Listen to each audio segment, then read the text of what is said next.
You are asked to approve a change to the name of our elected student team from Central Executive Committee to Student Leadership Team.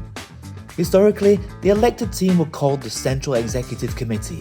This name was given to our elected executive to differentiate them from other nation-based committees.